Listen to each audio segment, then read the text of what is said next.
Imagine being dropped from the height of a 30-story building at nearly 80 miles per hour. Your heart races, your stomach feels like it's floating. For a few seconds, it feels completely out of control. But here's the surprising part. Every twist, loop, drop, and turn has been carefully calculated by engineers long before you ever stepped into the ride. Roller coasters may feel chaotic, but they're actually some of the most precisely engineered machines on Earth. So, how do roller coasters work? Let's find out. Every roller coaster ride begins with one important thing: potential energy. When the train leaves the station, it doesn't have much energy. That's why most roller coasters start with a chain lift or launch system. On a traditional coaster, a giant chain underneath the track grabs the train and slowly pulls it up the first hill. As the train climbs higher and higher, something important happens.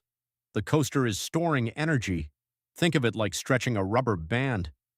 The higher the train goes, the more potential energy it gains. At the very top of the hill, the coaster has reached its maximum stored energy, and then gravity takes over.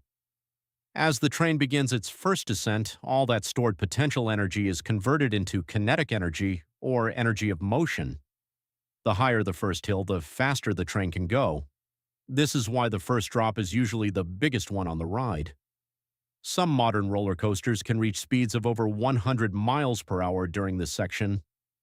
As the train accelerates downward, riders experience one of the most famous sensations in amusement parks: airtime. This happens when gravity pulls you downward faster than your body expects. For a brief moment, it feels like you're floating out of your seat. It's one of the main reasons people love roller coasters. But speed alone isn't enough. Engineers also need to control exactly where that energy goes next. One of the biggest questions people ask is, how do roller coasters stay on the track when they go upside down? The answer is momentum and centripetal force. When a coaster enters a loop, it's moving incredibly fast. That speed creates enough force to keep the train pressed firmly against the track, even when riders are completely upside down. But early roller coaster loops had a serious problem. They were perfectly circular. That meant riders experienced extremely high forces entering and exiting the loop. Modern roller coasters solved this using a shape called a clothoid loop. Instead of being a perfect circle, the loop is wider at the bottom and tighter at the top. This spreads the forces more evenly and makes the ride much more comfortable. Without this design, many modern coasters simply wouldn't be possible. Have you ever noticed how roller coasters make your body feel heavier during turns? That's because of G-forces. A G-force is a measure of acceleration acting on your body. When you're sitting still, you're experiencing 1 G.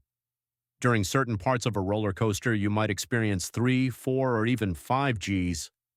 At those moments, your body can feel several times heavier than normal. On the other hand, during airtime hills, the forces can drop close to zero. This creates the sensation of weightlessness. Roller coaster designers carefully calculate every turn, hill, and curve to make sure these forces stay within safe limits while still delivering excitement. Finding the perfect balance is one of the biggest challenges in coaster design. Considering the speeds involved, roller coasters are surprisingly safe. Modern coasters use multiple layers of protection. The tracks themselves are built with extremely strong steel structures designed to withstand enormous forces. The trains have wheels above, below, and alongside the track, locking them securely in place. This means the train can't simply fly off the rails. Most rides also use sophisticated computer systems that constantly monitor train locations. The track is divided into sections called block zones. Only one train is allowed in each zone at a time. If another train hasn't cleared a section, the system automatically stops incoming trains. Even the braking systems are engineered with safety in mind. Many modern coasters use magnetic brakes. Instead of relying on friction, powerful magnets create resistance that gradually slows the train down. Since magnets don't physically touch the train, they experience very little wear and are extremely reliable. Roller coasters continue to evolve every year. Some rides use powerful electromagnetic launch systems instead of chain lifts. Others feature rotating seats, virtual reality experiences, and track designs that would have seemed impossible just a few decades ago. Engineers are constantly searching for new ways to make rides faster, smoother, and more thrilling.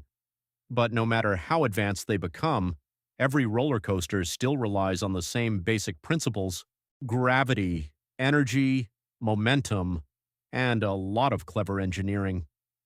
The next time you're sitting at the top of a roller coaster waiting for that first drop, remember, you're not just riding a machine, you're experiencing a carefully engineered system that transforms gravity into one of the most exciting experiences humans have ever created. And for a few unforgettable minutes, physics becomes the ride. If you enjoyed learning how roller coasters work, be sure to subscribe and let us know what you want us to explain next.